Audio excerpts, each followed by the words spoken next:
And talking about lowlights, there's been a lot of conjecture about Meghan Markle. You're not even going to believe me. She's crying in them. It really happened.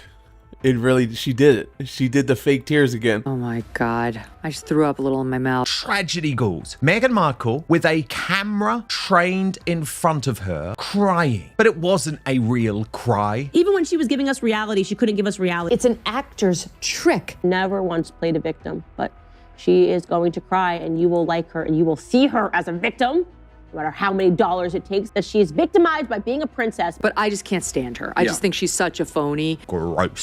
Gross and inappropriate. Breaking news. Or is it just another Duchess of Dummies moment? I guess grief has a brand deal. They really are tragedy ghouls. Because the second we stopped to mourn, Meghan Markle found the light. This wasn't pain, it was post-production. A memorial meant for silence turns into a glossy mood board. She has the non-it factor. It's amazing. She's actually good at this. And somehow the Duchess of Delusions is center frame like Compassion's paid spokesperson. The camera doesn't catch her crying. It waits for her to cry. Click, shimmer, chin tilt, the whole lookbook of empathy. I believe it. I have been programmed to believe it. And funny enough, years ago she joked she could cry on command. One tear, left eye, go. Like it was a party trick. Before she was in the royal family, Meghan did used to boast about how easy it was for her to cry on demand. We're at Soho House, Toronto, which is basically TIG headquarters for me. I write my stories here, I take my meetings here, and it's kind of amazing because all over the world, if I'm traveling, Soho House can still be home base.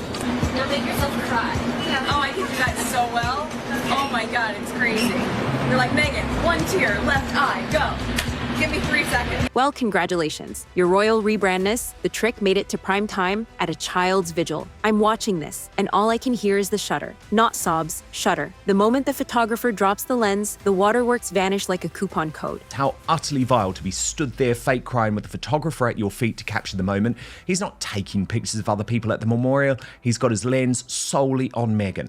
All she does is perform. They are both gross every camera click. The glisten returns. It's less memorial, more montage. And the internet did what the internet does. Renamed her the saint of staged sincerity and moved on to frame-by-frame breakdowns like this was the Zapruder film of celebrity PR. And I mean, watch the crying for yourself and see if you think this is real. Inspired by how you use your voices to lift others, how you move with empathy, and how your compassion sparks action.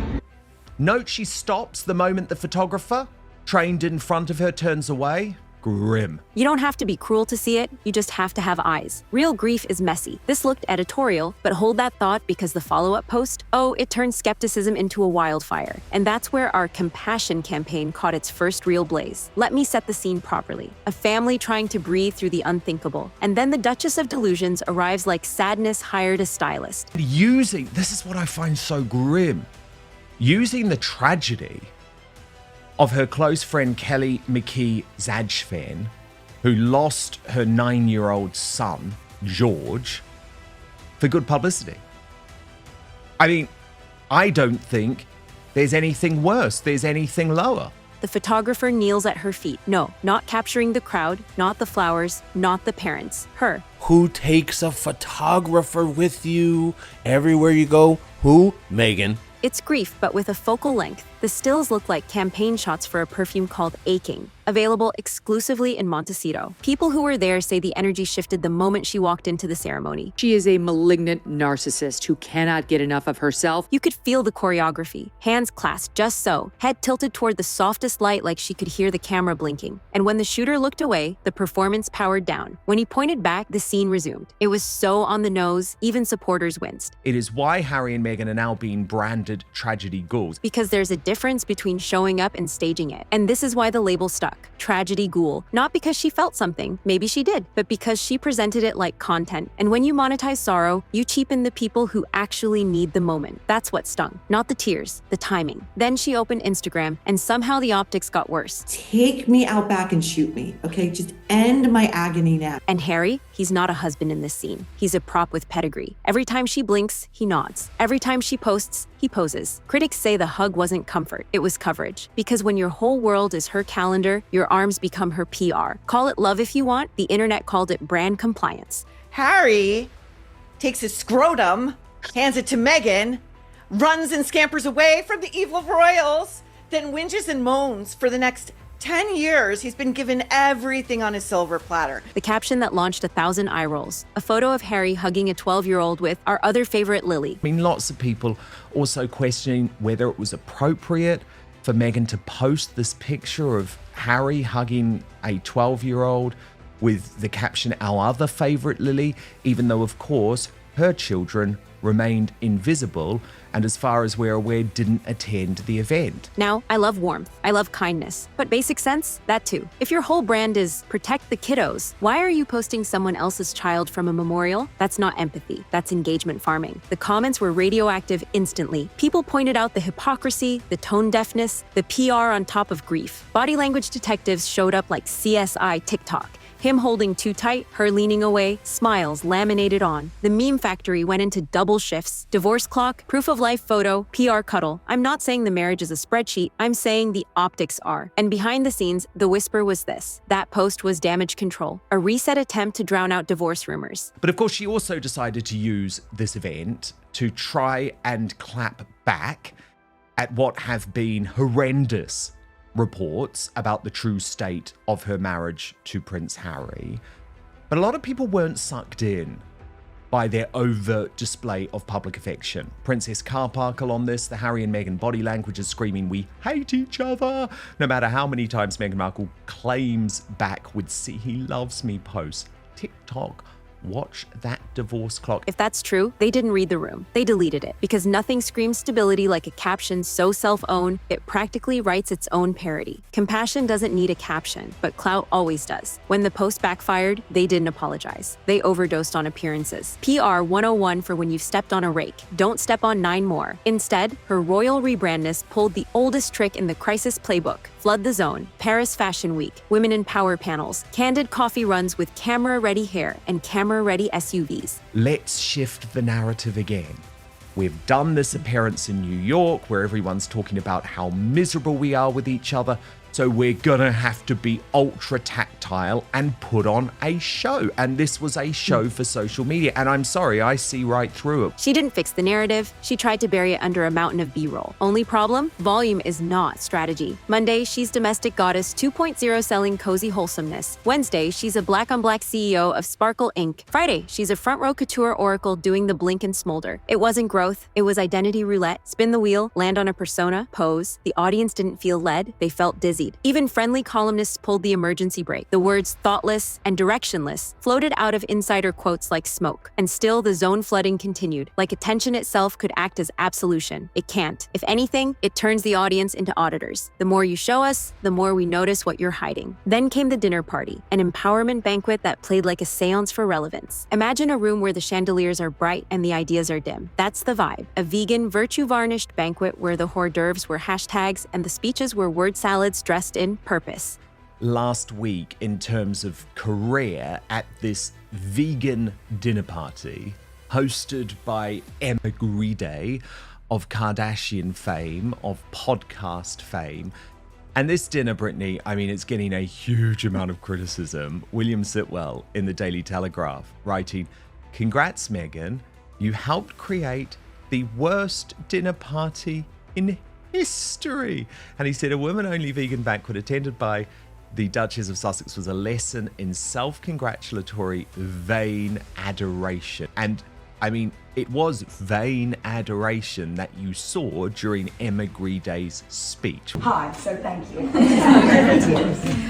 Now listen, everybody, just a huge thank you to everyone who is in this room, because I will tell you, it is the most incredible group of women. There are women here that are building. I can do it. You know I can do it. Right? Okay, so first things first, just a huge thank you to everyone who is in this room, because I will tell you, it is the most incredible group of women. There are women here that are building incredible businesses. There are those of you that are raising a lot of money, are trying to raise a lot of money, have tried to raise a lot of money, that are doing just the most extraordinary things. And between that, you're doing everything else. The Duchess of Delusions floated table to table like an algorithm in heels, while everyone clapped for sentences that meant absolutely nothing. Empowerment, but make it edible arrangements. Clips leaked. People groaned. The most self-congratulatory meal in Hollywood, one headline snarked. I watched it and thought, this is a networking event cosplaying as progress. The best lighting in Los Angeles couldn't hide the neediness. And because the cameras never sleep, the subtext went main text. There it was. The grin, the gentle nod, the practiced laugh, the selective proximity to the wife of a streaming boss. We see you, ma'am. We've always seen you. It's optics first. Substance TBD. By sunrise, the banquet had a new nickname, the Shallow Supper. And honestly, it fit. Because that's what brand confusion looks like when it's plated. Not presence, performance, not community, campaign, not momentum. Static in a sequin dress. And right when the blowback peaked, the mask slipped behind the scenes. Enter Daniel Martin, longtime glam whisperer, emergency sparkle technician, loyalist. He posts a harmless BTS reel of Paris prep. And the most recent to suffer this fate, believe it or not, is Daniel Martin. Now, Daniel Martin, come on, like, this guy is like Meghan's absolute defender on earth. He is the uber camp, uber gay makeup artist who thinks Meghan cannot put a foot wrong. But she was furious with him for going public with a behind-the-scenes video of their Paris outing, where her makeup had actually really been criticized.